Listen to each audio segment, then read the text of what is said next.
Hey everyone, this is David with Denim Stitch Creative. Thanks for tuning in. Today I'm going to be breaking down one of my first projects in year one starting my video production company. Over the last 8 years of working with brands and clients, here are 3 elements that can help you tell engaging stories while keeping your team size nimble. But before going into deep dive, here's a little bit of background. In 2023, I started my video production company. I wanted to showcase work that attracted the type of clients we wanted to take on, at the same time help out a local business. So a friend of mine actually told me there was a kitchen remodeling company that was in need of a revamp, and I reached out. After talking to their CEO and visiting the site, we decided it was a great opportunity for a campaign for their website revamp, and here's the results.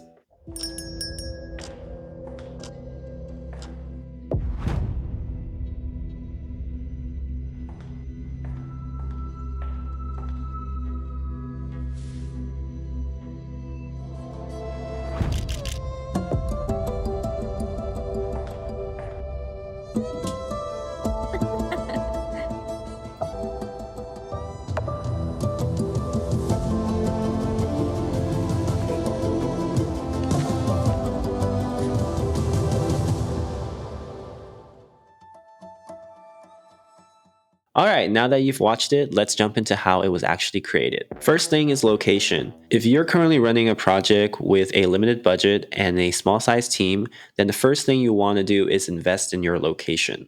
A location can immediately dictate the creative output when it comes to having a small team size. Think of the location as the canvas, and your team's job is to pick the right one for the right occasion. What's great about it? What's going to be a challenge? What kind of natural light is already there? Where can I find power? Where can I put the camera? What are those noises we need to watch out for? Does it echo? So when you think about assessing a location, there's like 4 general areas. If I could break it down, there are spaces that are small, there are spaces that are big, there are spaces that are complex, and then there's spaces that are limited.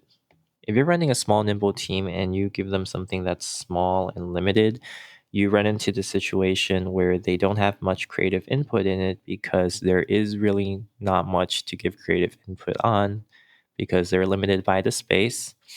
They can't really choose any different angles. They can't really, do any lighting adjustments. They can't really put the camera to better spots because you're limited by the space itself, right? Now, if you give them a now if you have that same small team and then you give them a big and complex scenario, now they're in a situation where there's too much to do and you're running your team thin. So ideally you're having them sit somewhere in the middle right here. Though we all know that's not really ever going to happen usually. So most of the time we're actually having to deal with this space outside here, right? So we're dealing with this. And so by assessing your space, you can immediately increase your creative output. You and your team need to grow an eye to spot these things. So upon examining their showroom, I came up with a few observations. It was very spacious with a high ceiling. It had dark walls that took away a lot of light. It was a commercial space that had power on every wall. It was almost exactly like a studio space that we're used to shooting. Knowing the benefits and challenges of that helped us in our next step of planning. I'm a huge believer in prep work, and even though the project was free, I wanted to give it my 100%. Because after all, if I'm already not doing any monetary gain here, it better be a good piece of work. And the first thing I did was I created a treatment. So first I built this director treatment encompassed with a bunch of references and ideas on how we were going to execute the project. That included the concept and how I was going to actually tell the story, the cinematography, which was, visuals on top of that. I was extremely inspired by this. There was this BMW commercial a couple years back. I really like the tone and the visuals of it, so I brought that in as one of my key references. You can also see some IKEA commercials, some like really dreamy UK little kitchen commercials that I brought in, and these were the basis of how I created sort of my project. So after we had the treatment and the basic understanding of how the action of the sequence was going to play out, I created my shot list. A shot list helps me take out what I'm thinking in my head and put it out visually so that my team can actually understand what we're trying to accomplish here. So usually on a bigger set, we have a cinematographer working alongside the director to try to figure it out. Since this was a smaller project and we were doing this for free, I decided to take it on myself to actually create this piece of shot list. So if you're running a small team, and it's really important to get your whole team to understand what's happening, what's going on. And I like to do that by first of all giving a shot list with actual visuals on there. We run into a lot of situations where clients end up trying to skip this step. And so I kind of want to go over what that actually destroys for you when you're skipping on this step. So in my case, I'm working with a team of only 2 to 3 people, and not being able to and having zero prep time would mean coming in and shooting something that would not be at that level that you're saying from earlier. It's very important to have your team on the same page with you. Now, what's in your head doesn't get translated to what your team is thinking, right? Everyone's their own person, and it's everyone does their thing a little bit differently.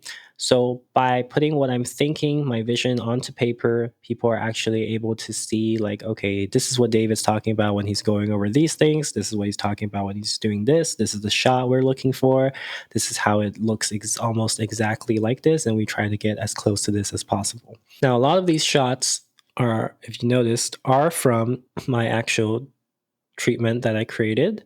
All I did was I pulled them back in and I built them into here. So for this project, we're calling it We Build Havens. And this is a project where we literally sat there and went like, well, it's for a B2C customer and we're going to be showcasing some of the space. We're trying to do something that's more of a branded piece. It's going to be landing on the landing page. So we went for a little bit of a piece that felt more like a commercial. By having this, even with a small team, you can execute with a plan. And by having that plan, we can have less chaos during our day when we're actually capturing these things. We have an exact execution on how we're doing every single step before we even got to the actual shoot day. So obviously, if you're trying to do this without, years of experience and without the understanding of how to create a shot list, you might want to create something a lot simpler. And it might just be, like, hey, shot number one, this is what we're capturing. It's, a shot of a woman walking into the door of your store. And then the second shot is, a close up of her. And then that's it. We want to try to communicate as much of that as possible so that your team can at least have an idea of where you're taking this direction. So by having this storyboard sort of shot list going on here, I was able to actually communicate with my cinematographer. And before he even had to set foot on the location, before he even went to check out the space, he was already well informed on what it was going to look like, how it was going to feel, what the shot sizes were, how the shots were going to move, what kind of equipment we needed, and then we were already fully planned before we even set foot. I mean, this is all great, but how does this work for a business? Like, yes, okay, your creative team can totally figure this out, but like, what does this mean for me as a business owner? Well, having this means that you'll have more confidence in knowing what you're getting at the end product, right? Bringing more clarity to your team is important. Bringing more clarity to you is just as important as well. In my case, I brought along my cinematographer, Daniel, and my girlfriend, Gia, as the production designer. And so, with only 3 people, we had to execute this project. If I didn't have these visuals and documents ready when I was talking to my team, then we'd probably be scratching our heads when we got to the shoot. Once the shot list was completed, I moved on to doing lighting. Since it was a complementary project and my cinematographer didn't have time to actually go in and zone in on the lighting plan, I decided to take it upon myself for my own guilty pleasure.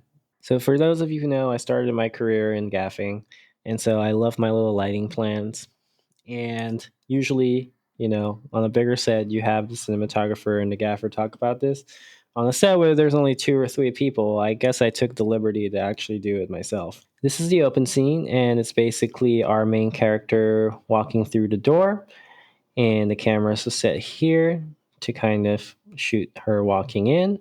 She eventually makes her way down to this little area right here. I'm pretty particular about how I draw my diagrams. I wanted to indicate on the right side the exact things we're using. So here's the lighting units and the little things that we're using to attachments that we're putting it together. And then I basically drew out what the actual shots were. We were going to have a second Sony FX30 camera. Because we were so good with our timing, we actually scratched the B cam and shot the whole thing on our Sony F55. The order of business of that day was we started at the door, then we moved into this second main kitchen, and then we moved lastly into this third kitchen right here. And along that way, we also ended up picking up extra shots over here and over here. It was where it was. It also shows you where staging was. This is where we left all the gear. And you'll see it's broken down to every single shot. So whenever we moved into the next shot, we just redid the lighting plan for that. Basically, I'm just going down this lighting graph. If everyone wants to see a detailed description of how this is actually shot, I'm happy to make another video. Essentially, this just lets you know what it took into doing this. Then we move into that second shot, which is that close-up that you saw of her face. Basically, we shot that. We ended up actually shooting on the other side. So our camera actually went to here. Instead of being right now, it's here. So it actually shot this way. And then in our third scene, she walks in towards the first kitchen. The first kitchen lights up. That was a decision we made on the spot. The next thing we did is we had her hang out in front of the first kitchen area and kind of play around with the surfaces, play around with the product. And basically, the whole time we were just using one soft light. So here's the great thing, right? Now that we have a main idea of what it looks like, we ended up having more time with just 3 people. And so we were able to be more creative. We actually moved this light more over here, and we actually created another shaft of light that hit from here, towards the actual cabinets, creating a slash of light.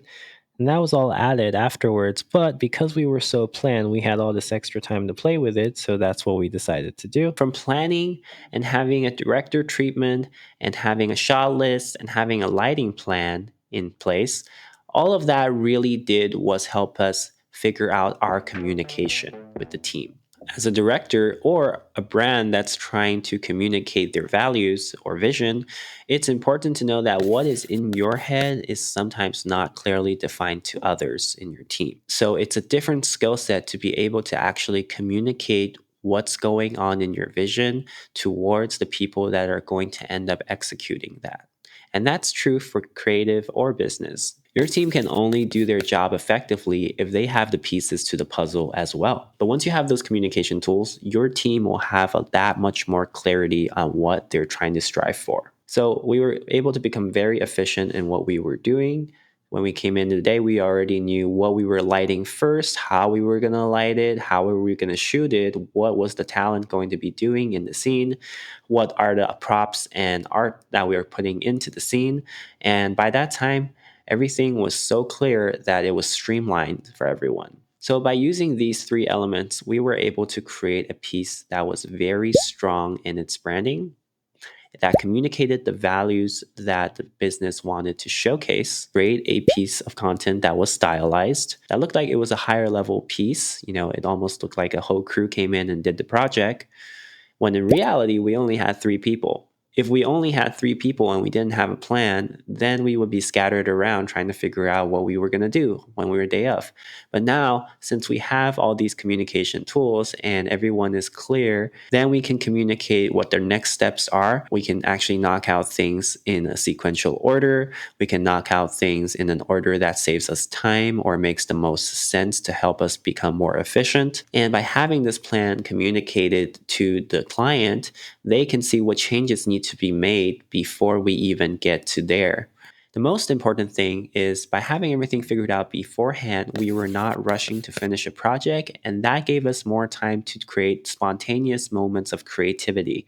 So we were actually able to see oh, what if we did a little lighting cue over here and made the light show and disappear? That would be fun. By having the right location and the right plans and communicating this all beforehand so everyone's on the same page, during the day of the shoot, it was basically a breeze. And here's a video implemented onto their landing page. Obviously, it's missing a bit of the sound, but it creates a very cool little banner video on the back that helps them bring up their brand. So, if you're struggling to get to where you want with your branded content, then maybe try some of these tactics mentioned today. And hopefully, that helps you elevate your game. Thanks for watching this episode and see you on the next one.